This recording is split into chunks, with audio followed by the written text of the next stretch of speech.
আজি আপোনালোকৰ কাৰণে মটন ৰেচিপি লৈ আহিছোঁ। টেবলক ভিডিঅ'টো আৰম্ভ কৰোঁ।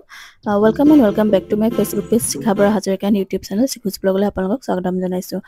কেৰাহীত তেল দিলোঁ, গোটা গৰম মছলা মানে ইলাচি দালচেনি দি পিঁয়াজখিনি দিলোঁ, অকণমান চেনি দি দিছোঁ, ভালদৰে লৰাই মেৰিনেশ্যন কৰি ৰখা মাংসখিনি দি দিছোঁ।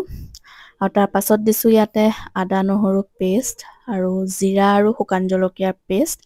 আৰু এইখিনি ভালদৰে অলপ সময় ভাজি তাৰ পাছত দি দিছোঁ আলুটো মেণ্ডেটৰী। তাৰ পাছত দিছোঁ এইটো এটা মছলা মই নিজে ৰেডি কৰি লওঁ।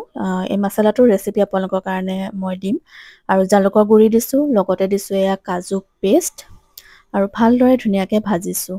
আৰু পিছত দিছোঁ কচুৰি মেথি, অলপ ক্ৰাছ কৰি দিছোঁ। কচুৰি মেথিৰ ফ্লেভাৰটো খুব ধুনীয়া লাগে, আপোনালোকে বাৰু দিয়েনে? আৰু তাৰ পাছতে দি দিছোঁ দুটা গোটা নহৰু। এনেকৈ মাংসত গোটা নহৰু দি খাই পেলাই খুব ভাল লাগে।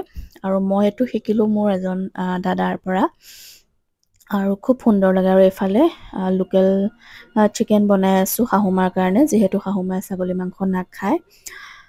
আৰু যিটো মানে পাত্ৰত মাংসখিনি মেৰিনেশ্যন কৰি ৰাখিছিলোঁ তাতে অলপমান মছলা লাগি আছিল, আৰু সেইটোত পানী অকণমান দি ধুনীয়াকৈ অকণমান পানী দি এইখিনি ভালদৰে লৰাই লৈছোঁ।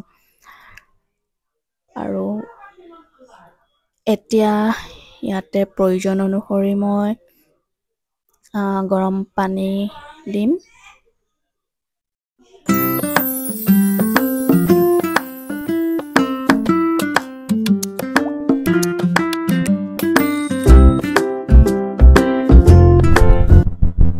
আৰু ইয়াতে এতিয়া মই প্ৰয়োজন অনুসৰি গৰম পানী ব্যৱহাৰ কৰিছোঁ। যিমানটো কাঢ়ি লাগে সেই হিচাপত পানীটো দিলেই হ'ল।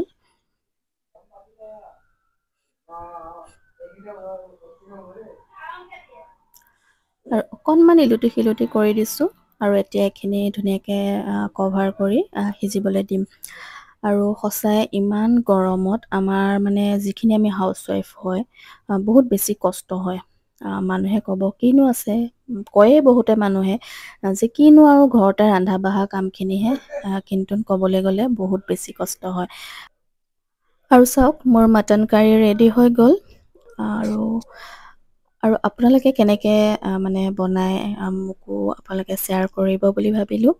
আৰু লগতে দেখিছে নহয় কালাৰ বিৰাট ধুনীয়া। লাষ্টত গৰম মছলা পাউডাৰটো দিলোঁ, অকণমান দিলোঁ।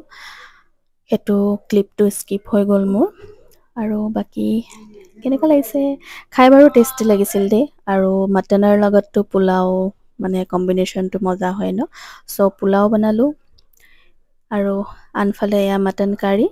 ভিডিঅ'টো ভাল পালে লাইক কমেণ্ট শ্বেয়াৰ কৰিবলৈ নাপাহৰিব। আজিলৈ আহোঁ, বাই।